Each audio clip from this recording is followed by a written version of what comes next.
Chris here, and welcome to my channel. In today's video, I'm going to share with you my January book haul.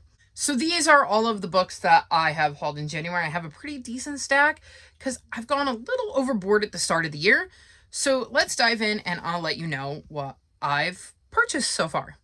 First up, I have a couple of ebooks. I'm trying to be better about buying those because I don't always know what they're about. And then I forget, and then there's a ton of them, and it becomes this whole thing about going through them, but I only have two for January. The first is Every Which Way But Ghouls by K.E. O'Connor. And this is the first book in the Magic Misfits Mystery series. And according to Goodreads, it says, "Welcome to the magical mystery of Crimson Cove, a spellbound town full of puzzles and twisty turns. Feisty enchanted hedgehogs with eye-watering gas, a half-dragon with an attitude, and a headless corpse aren't the best things to start the day with. But that's what we encounter in our first week working for animal control in Crimson Cove. We'd only come here to find a missing person, but got more than we bargained for. As an enchanted cat, few things faze me, but even I wince when my wonderful witch, Xandra Crypt, finds a body missing its head. When the angels are stumped over who killed Osorin Greenbow, we poke around. It doesn't take long before we find a worrying connection to that body, a dangerous gang of magical criminals, and what happened to Xandra's mother. She's the missing person. How will a plucky witch and a strikingly beautiful white cat, that's me, beat the gang, find the killer, and locate Xandra's mother? I always have a helper, you know? Care to find out and help me solve a murder while I share a secret or two with you? Then welcome. The price of entry into this magical witch mystery is one head tickle and some finest fishy treats for me." This sounds like it's completely up my alley. We have a animal POV, it sounds like. There is a bit of magic to it, and it's a cozy mystery. So I think this is going to be a brilliant start to a series. It very much intrigued me, and the cover is super cute. So I can't wait to dive into this one and check it out and see if it lives up to the expectations built in the Goodreads description.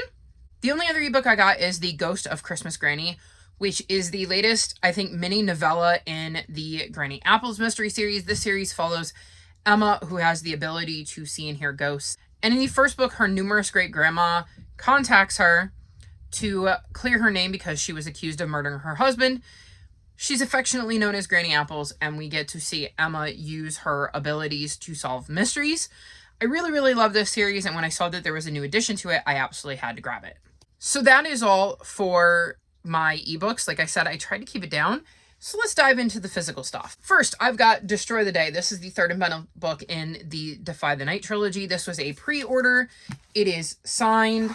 We have a very pretty design on the hardcover. I knew I had to have this. This was going to be a very easy pre-order for me. This is an amazing series in Bridget Kemmer's collection. I've loved the first two books. There was no way I wasn't going to get the third. So I absolutely had to put in a pre-order for this one. Then, kind of in that same vein, I have a very shiny and reflective version of Percy Jackson and the Olympians, The Lightning Thief. So this is a bookcase. You can see that I've tried to stick the slipcover ribbon in there. But here is the actual book. And it's got this amazing sprayed edge. It also has a ribbon, and it is in slightly illustrated edition. So here are the end papers. And here we have a picture of Chiron, who we meet very early on in the book. I absolutely had to get the deluxe collector's edition. I mean, there are lightning bolts all over it. It is, like I said, it's got this beautiful, as I smack myself in the face with the ribbon, beautiful casing that goes in it that is very shiny and reflective. We have the Empire State Building on the outside of both the book and the case. I love this series. I love Rick Riordan, and so when I saw that there is a deluxe edition, I absolutely had to have it. And at some point, I look forward to kind of carefully reading along so I can check out the illustrations on my next reread. Next up are two books I received as a gift from a viewer named Jane, and that is The Hawthorne Legacy and The Inheritance Games. These are the first two books in the Inheritance Game series. I've read this series and absolutely loved it, and Jane was kind enough to send them to me for Christmas as a belated Christmas gift. I was so incredibly touched that they did that. I think it is amazing to be getting gifts from people who watch my videos. Like, it's such a cool thing. Not that I ever expect anybody to do that, but it really did put a smile on my face and really made me happy to have somebody care enough to want to send me some books. So very excited to have these and look forward to being able to easily reread the series, and that kind of completes my collection, because all the way over there on the top shelf is The Final Gambit, which is the third book in this particular trilogy, which has expanded into more than a trilogy, but I do indeed have the first two books now, thanks to Jane. Next, I have Nowhere Boy by Catherine Marsh. This is a historical fiction, and it is following Ahmed, who is newly arrived in Brussels and has been fleeing a life of uncertainty and suffering in Syria. And he ends up meeting Max, an American boy who happens to be living in Brussels for a year due to his dad's job. And we see a friendship develop between the two of them and see a bit of immigration influence on this. I got this after I read The Lost Year in January, and it was my first 5-star of the year, and it's by the same author, so I wanted to read something else from them. I have since read this, really enjoyed it, and absolutely am keeping it. Then I got Once Upon an Eid, Stories of Hope and Joy by 15 Muslim Voices. I don't really know anything about this. I'm going to assume it's a collection of short stories, given that it says 15 Muslim Voices, but I thought it would be really good to read for expanding my horizons, because I don't really know much about Eid, and I'm assuming we're going to learn more about that through the stories that are shared in this book. It says, Eid, the short single-syllable word, conjures up a variety of feelings and memories for Muslims. Maybe it's waking up to the sound of frying samosas and the comfort of bean pie. Maybe it's the thrill of putting on a new outfit for Eid prayers, or maybe it's the gift-giving and holiday parties to come that day. Whatever it may be, for those who cherish this day of celebration, the feelings may be summed up by another short and sweet word: joy. So I'm very much looking forward to reading this and hearing some fantastic stories of joy, learning about a different culture and a different holiday that means so much to Muslim individuals, and I thought this was a really good book to kind of expand my horizons. Then I got Cat Wolf Investigates, and this is the first book in the Wolf and Lamb mystery series. It says, a pet sitting agency, a talking parrot, and a life-threatening adventure.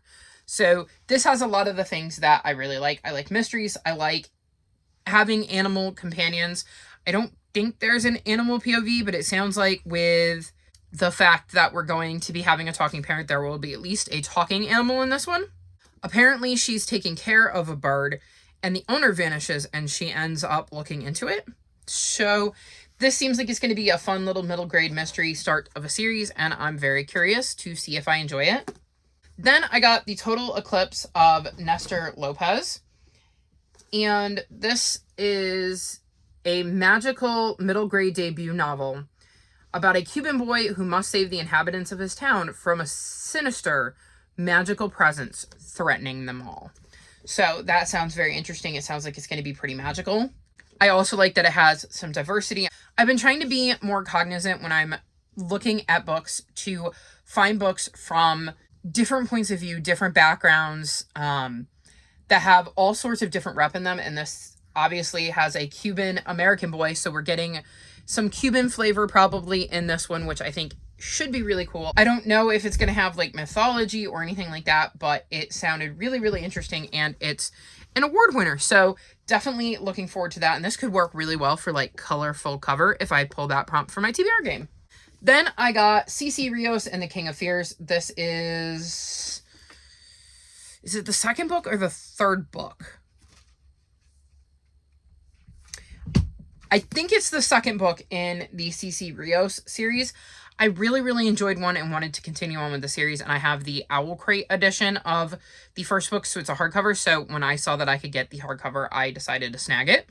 In that same vein, I ordered Kiki Kalira Conquers a Curse. This is another one where I got the first book from Owl Crate, really enjoyed it, and so I want my books to kind of match. And I know the covers are different, but that would be a hardcover, so I'd want all of my books to be in hardcover. This is another really interesting series. It's middle grade, it's fantasy, it's got a lot of the things I like in it. I think it might even have some mythology. Indian folklore meets fantasy adventure. So again, this series has been right up my alley. It's another series I really love that I would like to continue, so I figured I should continue to get the books in the series since it was one I enjoyed. Then I got a book from an author I absolutely love, and that's Just Shy of Ordinary by AJ Sass. I have loved, I think, both of the books. No, I've read 3 books by AJ Sass and really enjoyed all of them. This follows Shy, and Shy has always stayed ahead of life's curves till now. Shy is a 13-year-old non-binary homeschooler and is an expert problem solver. They've always been good at researching solutions and figuring out everything on their own. Well, almost everything. Shy still hasn't been able to logic their way through one thing: picking at the hair on their arms. Since their mom lost her job, the two had to move in with family friends. Then the world went into lockdown, and Shy's been unable to control their picking. But now as the difficult times recede and everyone begins to discover their new normal, Shy's hoping the stress that caused her picking will end too, especially if they can create a foolproof plan to completely change their life, like starting public school, making new friends, and diving deeper into their Jewish heritage. But with each change, more surprises come, and Shy begins to realize that no plan is perfect and that sometimes the best way forward is with the help of family and friends. This heartfelt novel will help readers discover that successes and setbacks can go hand in hand, and that no path is meant to be traveled alone. So I'm expecting this to be another brilliant book by AJ Sass. It has queer rep, it has Jewish rep, and it sounds like with the picking at their skin, we're going to see some other kind of representation in there, because that sounds like it's definitely something that a lot of people have probably experienced, and we're going to get to see Shy deal with that and how that kind of comes out. I also like, now that I'm in a place where I can handle books that deal with the pandemic, that we're seeing some of that real life start to come into contemporary books, and I'm very much hoping that this is another book by AJ Sass that just knocks it out of the park. Then I got 3 books by Ashley Herring Blake. The first is Astrid Parker Doesn't Fail. This is the second book in the Bright Falls series. This is an adult romance series that I read at the end of last year and absolutely adored, despite the fact that it is spicier than I would like. But as somebody who does not like spicy romances, I prefer them to be on the bland end of spicy and bland. I think this is my favorite romance series I've ever read, despite that. And I've given romances 5 stars, and not a single book in this series got 5 stars because of the spicy scenes, because that will always bring my rating down. But the parts that weren't spicy were just so incredibly amazing, and I didn't want to put any of them down. That I fell in love with the way Ashley Herring Blake writes, and just, it's such a brilliant series that if you like bland romances, I would still suggest you check this out, because the rest of the book is so amazing that it is worth getting through those spice scenes. And if you like spicy romances, why haven't you picked this up? Because it's amazing. It is absolutely amazing. So I absolutely want to get the entire series, because this is 100% a series I will reread at some point. And in that vein, which is why I have more than one, I grabbed 2 of her middle grade novels. The first being The Mighty Heart of Sunny St. James, which follows a young girl named Sunny who is going through a very trying time in her life. She's just gotten a heart transplant. She wants to find a new best friend, have her first kiss, and is dealing with some issues with her mom. And her mom hasn't really been around. So she's got a lot going on. And as she's doing this, she meets a girl named Quinn, who has everything she could want a best friend, but she also maybe kind of wants to kiss her. So she's kind of got to deal with that. So there's a lot of upheaval with Sunny's life. I have since read this and absolutely adored it. And it makes me very happy to look forward to Hazel Bly and the Deep Blue Sea. So I have no idea what this one is about, but just the fact that it's written by Ashley Herring Blake makes me want to read it. I'm assuming it's going to be kind of in the same vein of The Mighty Heart of Sunny St. James when it comes to having that emotional heart, but written at a middle grade level. It says, deep in the ocean where the current slips free, there lives the rose maid, our Rosemary Lee. Hazel Bly used to live in the perfect house with the perfect family in sunny California, but after Mom's death in a tragic kayaking accident, Hazel is left with crippling anxiety and a jagged scar on her face. And for the last 2 years, the Bly girls have lived all over the country with their own mother, Mama, never settling anywhere for long. Their next stop, Rose Harbor, Maine, a small town obsessed with a local 150-year-old mermaid myth. When Mama runs into an old childhood friend, Claire, suddenly Hazel's tight-knit world is infiltrated. To make it worse, Claire has a daughter Hazel's age, Lemon, who can't stop rambling on and on about the Rosemaid. Soon Hazel finds herself just as fascinated with the Rosemaid as Lemon is, because what if magic were real? What if grief really could change you so much you weren't even yourself anymore? And what if instead you emerged from the darkness stronger than before? So yes, this sounds like it's going to be in the exact same vein of a lot of hard-hitting topics that we will explore in this one. And I mean, we're getting anxiety, which is, let me tell you, rough to deal with. it sounds like there is queer rep in the fact that she's got mom and mama. So she sounds like she's somebody that had two moms.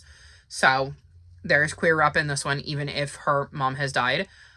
And I'm very curious about this mermaid myth and where it came from and what they end up discovering as they dig into it. So this is another one that sounds really, really amazing. And if it has the same amazing writing as the other two books I've read by Ashley Herring Blake, I know I'm going to love it. Next, you'll be surprised to hear that I got some Aaron Hunter books. Shocked, aren't you?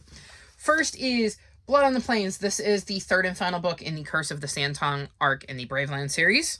Then I got The Empty City and The Endless Lake. These are books 1 and 5 in the Survivors series by Aaron Hunter. This is a series that follows wild dogs. And this one is set in the Bravelands, so I think the African plains. And in this particular arc, we're following a gazelle, a gorilla, and a cheetah, I believe. Then I got Into the Shadows, which is book 3 in the second arc in the Survivor series. And then I switched to Seekers and got Smoke Mountain, and this is the third book in the first arc in this series. So as you can see, I have filled in a little bit more of my Aaron Hunter books because I would like to own them all. They are a group of authors that writes animal POV books. They have cats, dogs. In the Seekers series, you're following a polar bear, a black bear, and a grizzly bear. Then you have Bravelands, where you're following different animals that you would find on the African plains. And in the first arc, I want to say it's a lion, an elephant, and a baboon. And then in the second arc, it's a gorilla, a gazelle, and a cheetah. I don't know what the third arc is. Yeah, I haven't started that one, but there is a third arc in the Braveland series. Then you have, there's one where they follow panda bears as well. So there is a wide range of animal POVs that you can get in their books, and I've loved everything I've read from them, so I'm slowly filling in my collection. Then I snagged some books by another one of my favorite authors, Catherine Arden, and I got the box set of The One and Only Ivan and The One and Only Bob. So I own both of these. However, The One and Only Bob I got in a little free library, and it's a hardcover, and it doesn't have his dust jacket, so they don't match, and I don't like that. And for the price of The One and Only Bob brand new, I could get the box set of both of them. So I'm going to replace my copies on my shelf with the box set. And then I'm going to pass on the copies I had to one of the little ones in my life. I grabbed The Only, which is the third book in the Endling series. I've read the first book, really, really enjoyed it, and would like to complete the trilogy at some point. And then I got Wish Tree, and I don't know anything about this other than it's written by Catherine Applegate, and I've got, let's see, 1, 2, 3, 4, 5, 6 of her books over on my shelf, and I'm pretty sure they've all gotten 4.5 or 5 stars. So I don't need to know what this is about. I just need to know that it was written by Catherine Applegate, and I'm sure I'm going to love it. Then I got S'more Magic. This is the third book in the Witches of Brooklyn series. This is a graphic novel series that follows Effie, who is learning how to become a witch. I really love the art style in this series, and it is one I absolutely love, could see myself rereading, so I'm slowly filling in the series on my shelves. Next, I grabbed Ghosts of Green Glass House. This is the second book in the Green Glass series. This is a series I'm hoping to catch up on this year, and I kind of want to start it over because it's been so long since I've read the first 2 books that when I read book 3, I was like, wait, what?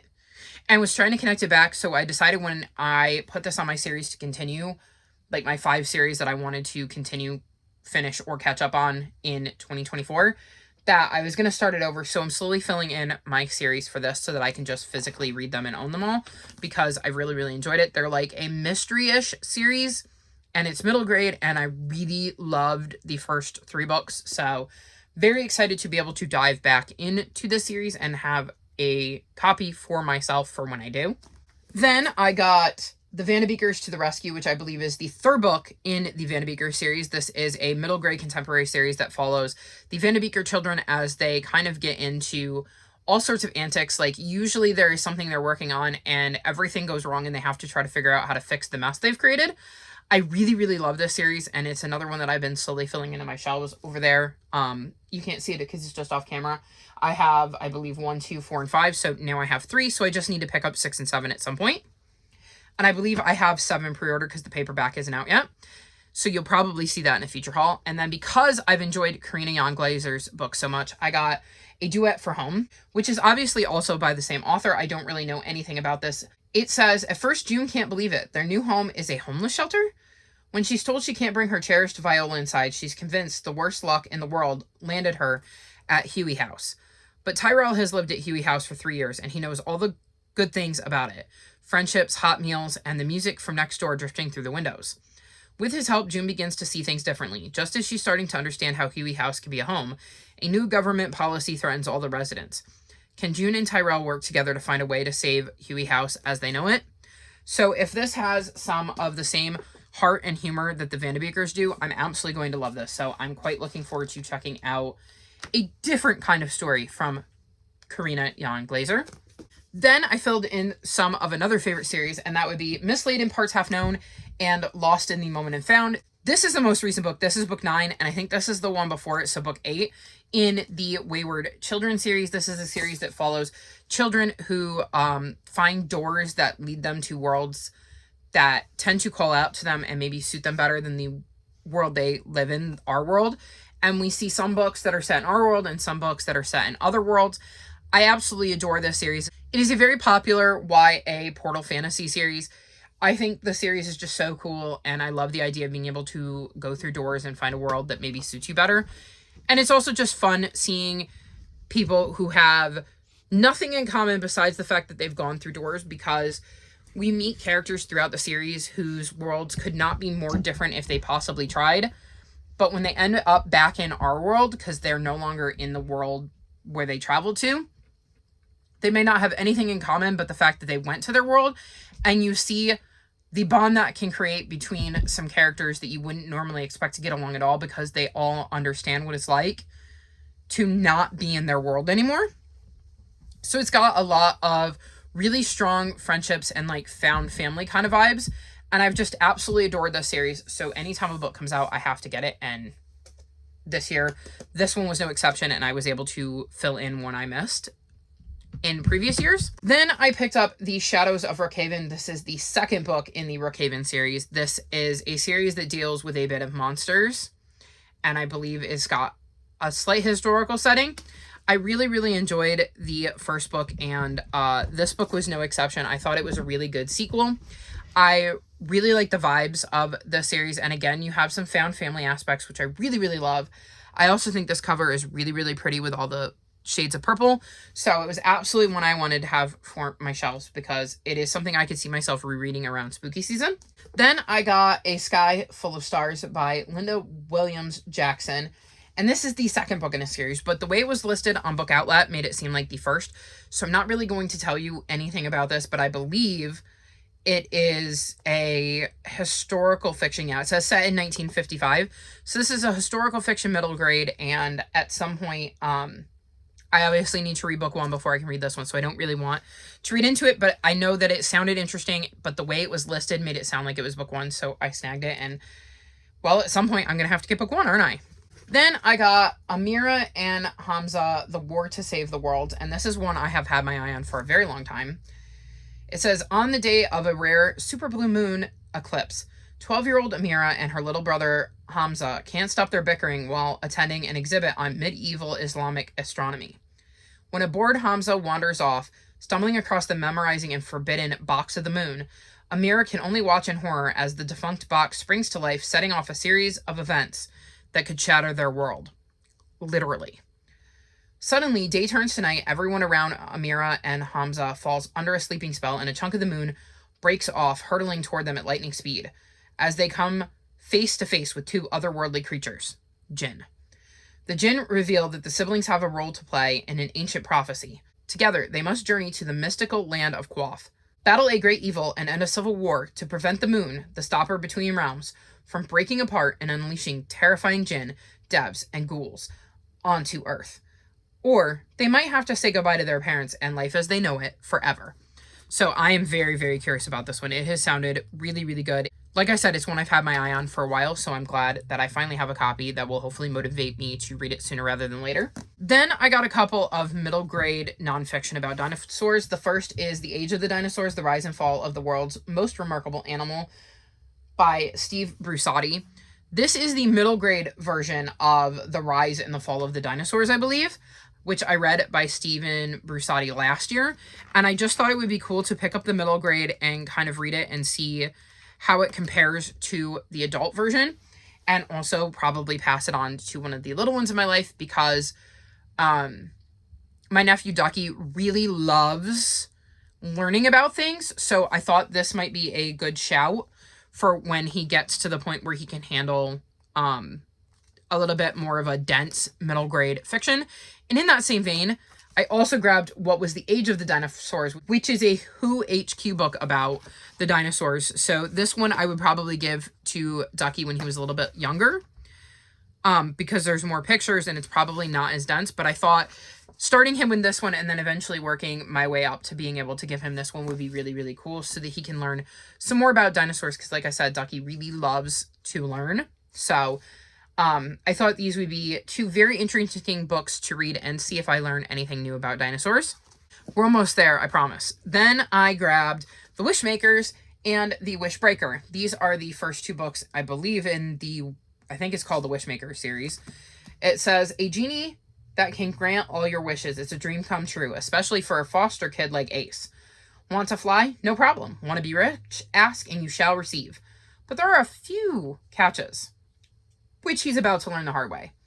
After Ace releases a genie named Ridge from a peanut butter jar, he unwittingly becomes a wishmaker, which means he's being given a week to complete a nearly impossible quest. And if Ace fails, the world will end in the most horrific but cuddly way imaginable. Luckily, Ridge can help by granting an unlimited number of wishes, as long as Ace pays the price. For every wish, he must also accept a consequence. The bigger the wish, the worse it can be. So if Ace wants to save the day, learn the truth about his past, and avoid having his legs turned into pogo sticks, he'll have to be careful what he wishes for and get creative. This just sounded like an interesting series, and since I had the ability to snag the first two books I did, hopefully I'll like book one so that I can move right on to book two. Another series where I got the first two books is The World Between Blinks and The World Between Blinks Rebellion of the Lost. This is by Amy Kaufman and Ryan Grodin, and I have read books by Amy Kaufman before, though they weren't middle grade. This says, discover a magical world where lost things are found. When cousins Jake and Marisol get together, adventure follows. And this summer is no different. Following a map that their late Nana left behind, the cousins are in for a legendary trip. After sneaking out to a nearby lighthouse, Jake and Marisol accidentally slip into a magical world, the world between blinks. This is a place where lost things and people end up, but the man who holds the key to Jake and Marisol's return doesn't want to be found, and if the cousins don't catch him, they could end up lost in this world for good. So again, this sounds like it's going to be a very magical kind of book. I've read other books by Amy Kaufman. I think she wrote, what is it? Aurora Rising with Jay Kristoff, and I know I really liked that series. I think she wrote that series. And I really, really like that. So I thought it might be fun to check out some middle grade books by her, and hopefully I really enjoy this series. Then I snagged The Slow Regard of Silent Things by Patrick Rothfuss, and this is a novella mini book in the the King Killer Chronicles. Is that what the name of the series is? I think that's what it's called. The name of the Wind series, basically.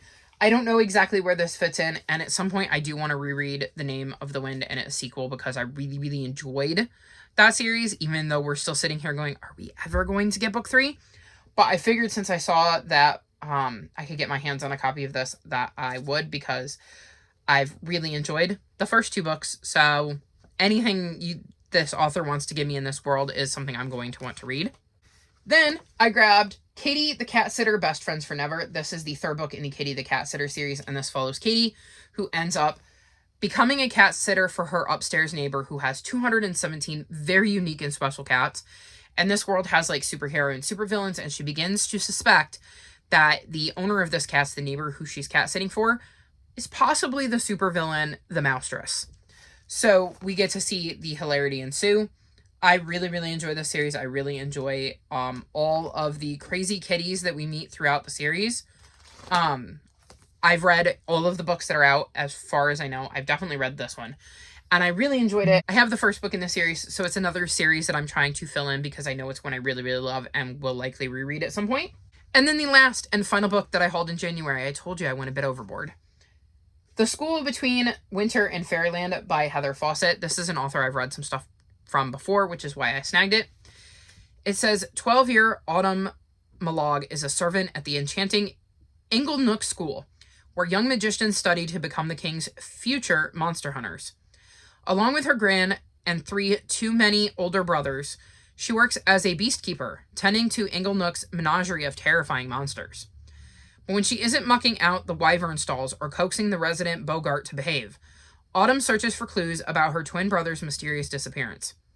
Everyone else thinks he was devoured by the feared hollow dragon, but Autumn is convinced she's heard and glimpsed him calling to her from within the castle walls.